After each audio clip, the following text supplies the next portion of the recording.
और यदि हमने इन गुणों को धारण कर लिया तो भगवान श्री कृष्ण हमारे भी रक्षक बन जाएंगे, जिस प्रकार भगवान श्री कृष्ण पांडवों के रक्षक थे। मैं तो तुम्हारा राम बन जाऊंगा लेकिन तुम क्या मेरी सीता बन जाओगी, या फिर मैं तो तुम्हारी सीता बन जाऊंगी लेकिन तुम क्या मेरे राम बन पाओगे। आज प्रेम में दया नहीं है, और दया तो छोड़िए, आज प्रेम प्रेम ही नहीं है। आज प्रेम क्या हो चुका है, प्यार। क्या पांडव भगवान श्री कृष्ण को प्रिय थे, और यदि थे तो फिर क्यों थे, उनमें ऐसे क्या गुण थे। क्योंकि हम भी भगवान के भक्त हैं, हमें ये पता होना चाहिए कि भगवान को क्या प्रिय है, क्योंकि आज के समय में किसी को नहीं पड़ी कि भगवान को क्या प्रिय है। आज हम किस में लगे पड़े हैं कि इस व्यक्ति को क्या प्रिय है। कोई व्लॉग डाल देता है कि माय फेवरेट प्लेस, तो देखने चले जाते हैं हम कि वाह यार ये क्या, इसको कौन सी जगह इतनी अच्छी लगती है, कौन सी जगह इसको बहुत प्रिय है। लेकिन भगवान को क्या प्रिय है यह जानने की रुचि बहुत ही कम लोगों के अंदर है। और आप यदि इस वीडियो को आपने खोला और आप इस वीडियो को अभी तक देख रहे हैं और यदि अंत तक देखेंगे तो इसका साफ साफ संकेत यही है कि भगवान चाहते हैं कि आप उनके बारे में जानें कि भगवान को क्या प्रिय है और क्यों प्रिय। और उनको लगता है कि हम ये डिसीजन कि हमें ये वीडियो नहीं देखनी भक्ति वाली, ये वो स्वयं से ले रहे हैं, उनको ऐसा लगता है। लेकिन इसके पीछे भी भगवान का ही हाथ है कि वो अपने भक्तों को ही अपने बारे में बताना चाहते हैं। वो ऐसे व्यक्ति को नहीं बताएंगे अपने बारे में जो इस माया के पीछे भाग रहा है, उसको नहीं बताने वाले। हम ये सबसे पहले तो ये बात आती है कि हम ये कैसे कह सकते हैं कि भगवान को पांडव प्रिय थे। तो ऐसे कई सारे इवेंट्स हैं जिनको हम देखेंगे तो हमें समझ में आएगा। सबसे पहले हम ये देख सकते हैं कि अश्वमेध यज्ञ जब पांडवों ने कराया तो भगवान वहां पर उपस्थित थे। इसके बाद जब शांति संदेश लेकर जाना था तो भगवान स्वयं शांति दूत के रूप में गए थे। उसके बाद जब युद्ध हो रहा था महाभारत का, तब अर्जुन के सारथी बने थे स्वयं भगवान। और युद्ध के पश्चात जब दुर्योधन ने अश्वत्थामा को बोला था कि तुम रात को जाओ और सारे पांडवों को मार कर आओ, उसके बाद ही मैं अपने प्राण त्यागूंगा, तब जब अश्वत्थामा रात को मारने के लिए आया था तो भगवान श्री कृष्ण पहले से ही सारे पांडवों को लेकर चले गए थे। तो यहाँ पर भी मतलब इससे हमें ये सारे इवेंट्स को देखकर क्या हमें समझ में आता, भगवान श्री कृष्ण ने पांडवों की रक्षा पग पग में हर क्षण में करी थी।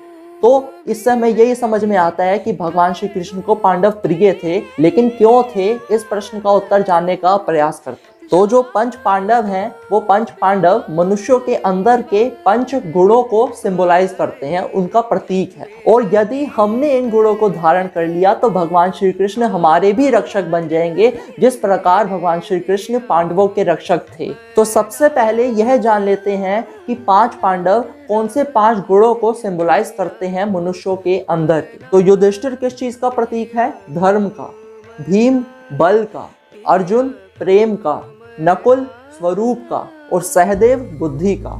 तो यहाँ पर हमें यह समझने की आवश्यकता है कि ये जो जितने भी गुण हैं ये गुण हमारे अंदर भी हैं। हमें अपने आप को ये नहीं कह सकते हम कि हम इनसे बिल्कुल अलग हैं। या तो धर्म होगा, या तो बल होगा, या तो बुद्धि होगी, या तो प्रेम होगा, या तो रूप होगा, कुछ ना कुछ तो एक चीज तो होगी ही। लेकिन भगवान एक उससे नहीं मिलने वाले, तो क्या सबसे मिलेंगे? सबसे इतनी सारे गुणों की भी आपको जरूरत नहीं है, नीड नहीं है। केवल एक पांडव और उसके साथ द्रौपदी होनी चाहिए। द्रौपदी किस गुण को सिंबलाइज करती हैं? वो करती हैं दया को। तो भगवान हमारी रक्षा कब करेंगे?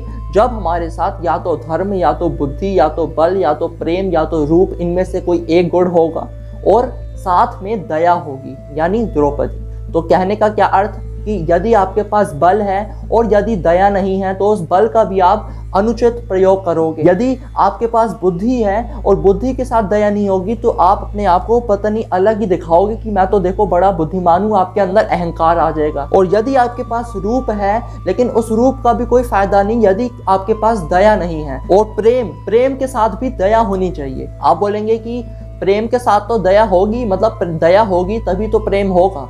नहीं, आज प्रेम में दया नहीं है, और दया तो छोड़िए, आज प्रेम ही नहीं है। आज प्रेम क्या हो चुका है? प्यार। आज प्यार क्या है? स्वार्थ है, काम है, ये प्यार है। प्रेम क्या है? प्रेम है जब आप अपने प्रेमी की प्रसन्नता में आप प्रसन्न हो। आज क्या हो चुका है? स्वार्थ है, आज वो प्रेम नहीं है। आजकल बड़ी रील्स चल रही हैं इंस्टाग्राम पर कि मैं तो तुम्हारा राम बन जाऊंगा लेकिन तुम क्या मेरी सीता बन जाओगी, या फिर मैं तो तुम्हारी सीता बन जाऊंगी लेकिन तुम क्या मेरे राम बन पाओगे।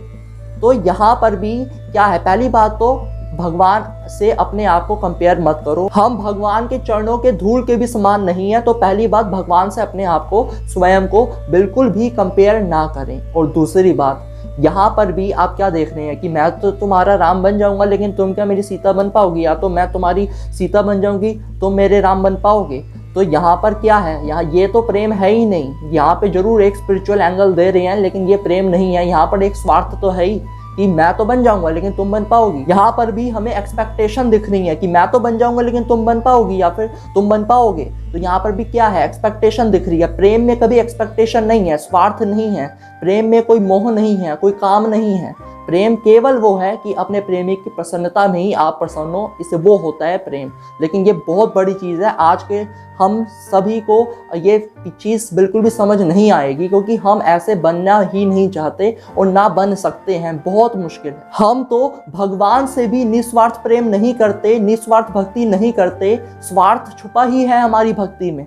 मंदिर जाएंगे, कुछ ना कुछ भगवान से मांगेंगे, तो आप ये समझ लीजिए कि हम भगवान से भी स्वार्थ की ही भक्ति, स्वार्थ का ही प्रेम कर रहे हैं। तो क्या हम मनुष्यों से बिना स्वार्थ का, बिना एक्सपेक्टेशन का हम कर सकते हैं प्रेम? बिल्कुल भी नहीं, बहुत मुश्किल। और धर्म के साथ भी दया होनी चाहिए। तो अब प्रश्न आता है कि आप ये तो कह रहे हैं कि हमारे अंदर पांडवों में से, पांडवों के जो जितने भी गुण हैं उनमें से कोई एक गुण तो हमारे पास है, इनबिल्ट है, पहले से ही है। ऐसा हो नहीं सकता कि किसी के अंदर एक भी गुण ना हो। तो ये तो हमें समझ में आ गया, लेकिन दया कैसे लाई जाए? दया लाने का क्या प्रोसेस है, क्या प्रोसीजर है, वो बताएं। तो दया सीधे सीधे भक्ति से आती है।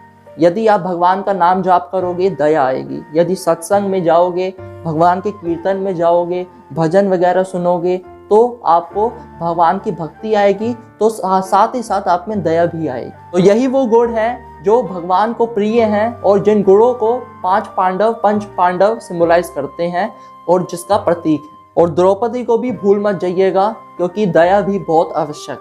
वीडियो अच्छी लगी हो तो वीडियो को ज़्यादा से ज़्यादा शेयर करिए। चैनल में नए हैं, पहली बार आए हैं तो चैनल को सब्सक्राइब करके जाइएगा। मिलते हैं अगली वीडियो में। जय श्री कृष्ण।